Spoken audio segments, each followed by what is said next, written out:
Maayong adlaw mga classmates. Ako di ay si Cons GP. Ani ata karon sa Barangay Dapdap, Compostela, Cebu. Giduaw nato ang atong idol nga si Boss Jude Cortez.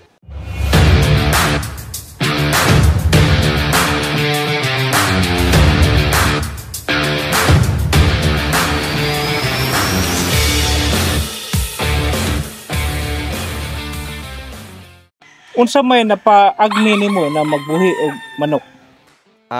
Actually kung siya ang amo ang like family history naa na gyud sa pagmanok both on mother side and father side. So but ang naka-impluwensya gyud nako sa akong lolo. I think kailatan na nato the late Lini Cortez, which is like I think bata pa siguro pud kato kaila na kato akong lolo. So kato siya ilado gyud to siya sa parte sa pagmanok. So mao to usa pod to sa akong natan-awan nga na ingunta nga usa sa successful na breeder ba. Unya usa pod sa successful nga intante sa mga derby. Mo na siya diha nagsugod, so gamay pa ko expose na gyud ko sa pagmanok. Pero unsa man say nakaagni nimo na ngano nga ri magyuta sa Barangay Dapdap na dili man ngadto sa Mandawi, di ba dako sa Naatay lugar sa Mandawi pero ang para sa ideal gyud nga lugar nga para sa manok dili gid sa bukid, sa piso, sa cording, mas maayo diri kay presko ang hangin, less ang pollution. Unya mas healthy atong manok nga naa diri sa taas nas bukid. Sa nakita nako idol Jude Cortez na daghan kag imported ang mga manok. So giunsa nimo pag-acquire ani mga manok ka? Pag-acquire na ko aning mga imported na ako'y na amigo dito sa US.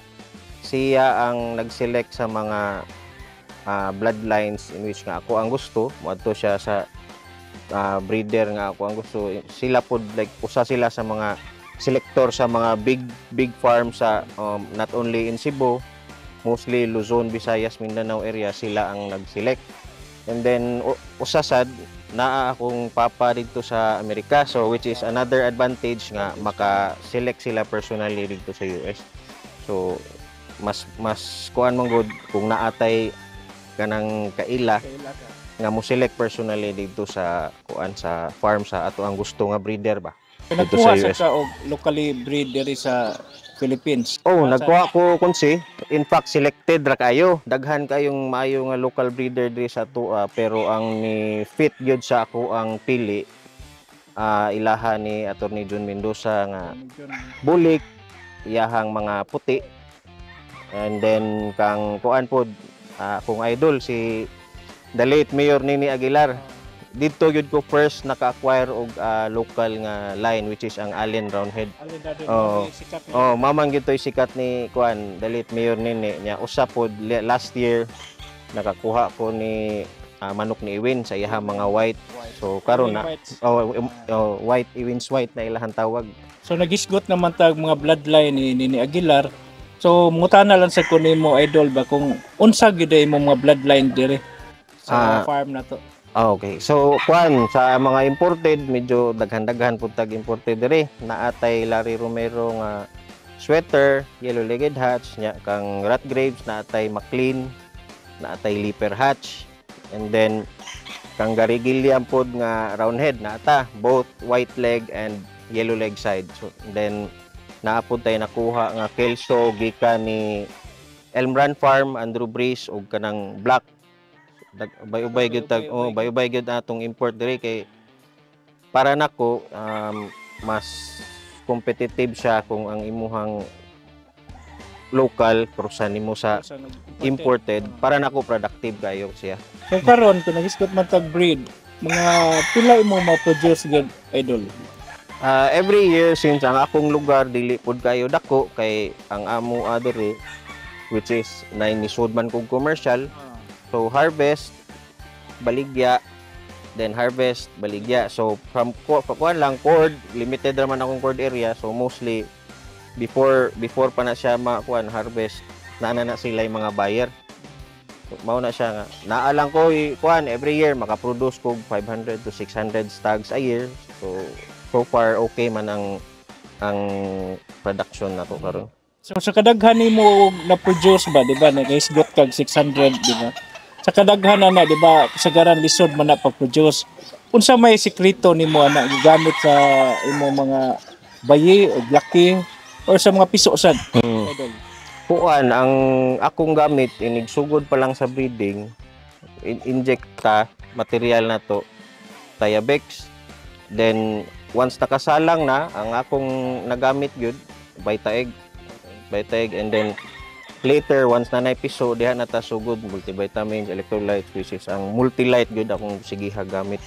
So far wa man gyud ko ingon nga nag-ilis-ilis kay para nako mas kuan man siya kanang naanad na ba. Unya kampante ko nga ang health sa akong piso nga kani nga mga kuan akong gigamit, supplements, vitamins, maayo og outcome sa ako ang farm. Indot man gud ni Idol ba na makahibaw sa dang uban kung sa imong sekreto kay daghan man tag mga classmates sa naganahan breed.